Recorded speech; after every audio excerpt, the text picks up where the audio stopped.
ತಮ್ಮ ಕ್ಷೇತ್ರಕ್ಕೆ ಹೋದಾಗ ಯಾವ ರೀತಿಯಾಗಿ ಭರವಸೆ ಮೂಡಿಸ್ತಾ ಇದ್ದಾರೆ, ನಾನು 20 ನಾನೇ ಮುಖ್ಯಮಂತ್ರಿ ಅಂತ ಹೇಳ್ಕೊಳ್ತಾ ಇದ್ದಾರೆ. ಅದಕ್ಕೆ ಸಾಕಷ್ಟು ಆಧಾರಗಳು ಇದ್ದಾವೆ. ಯಾಕಂದ್ರೆ ಕಾಂಗ್ರೆಸ್ ಅತ್ಯಂತ ಬಲಿಷ್ಠ ಪಕ್ಷದ ಅನ್ನುವಂಥದ್ರಲ್ಲಿ ಬಿಡಿಸಿ ಹೇಳಬೇಕಾಗಿಲ್ಲ.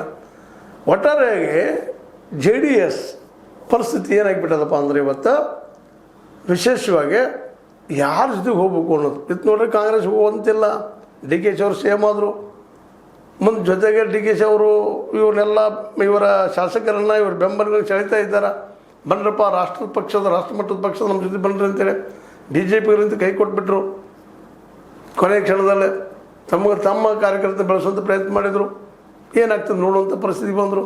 ಅಂದ್ರೆ ಮೋದಿಯವರು ಹೇಳಿದ್ರೆ ನಡೀತಿದ್ದಂತಲ್ಲ, ಮೋದಿಯವರು ವಿಚಾರ ಮಾಡ್ತಾರೆ ತಮ್ಮ ರಾಜಕೀಯ ನಮಗೇನಪ್ಪ ಲಾಭ ಇವ್ರಿಗೆ ಸಪೋರ್ಟ್ ಮಾಡ್ರೆ ಅಂತೇಳಿ. ಈಗಿನ ಮಟ್ಟಿಗೆ ಮಾತ್ರ ದೇವೇಗೌಡರು ಏಕಾಂಗಿ, ಕುಮಾರಸ್ವಾಮಿಗಳು ಏಕಾಂಗಿ, ಭವಿಷ್ಯ ಏನಪ್ಪ ಅನ್ನೋಂಥ ಚಿಂತೆ ಅವರ ಮಧ್ಯದಲ್ಲೇ. ಹೀಗಾಗಿ ಏನು ಮುಂದಿನ ಹೆಜ್ಜೆ ಇಡ್ಬೋದಪ್ಪ ದೇವೇಗೌಡರು ಮತ್ತು ಕುಮಾರಸ್ವಾಮಿಗಳು ಅನ್ನುವಂಥದ್ದು ಇವತ್ತು ಯಕ್ಷ ಪ್ರಶ್ನೆ. ಆದರೆ ಅವರಷ್ಟು ಸೋಲನ್ನು ಬಿಟ್ಟುಕೊಡುವಂಥವ್ರಲ್ಲ.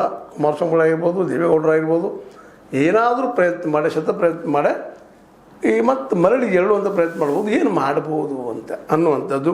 ಆದರೆ ಇವತ್ತಿನ ಮಟ್ಟಿಗೆ ಮಾತ್ರ ನಿಶ್ಚಿತವಾಗಿಯೂ DK ಶಿವಕುಮಾರ್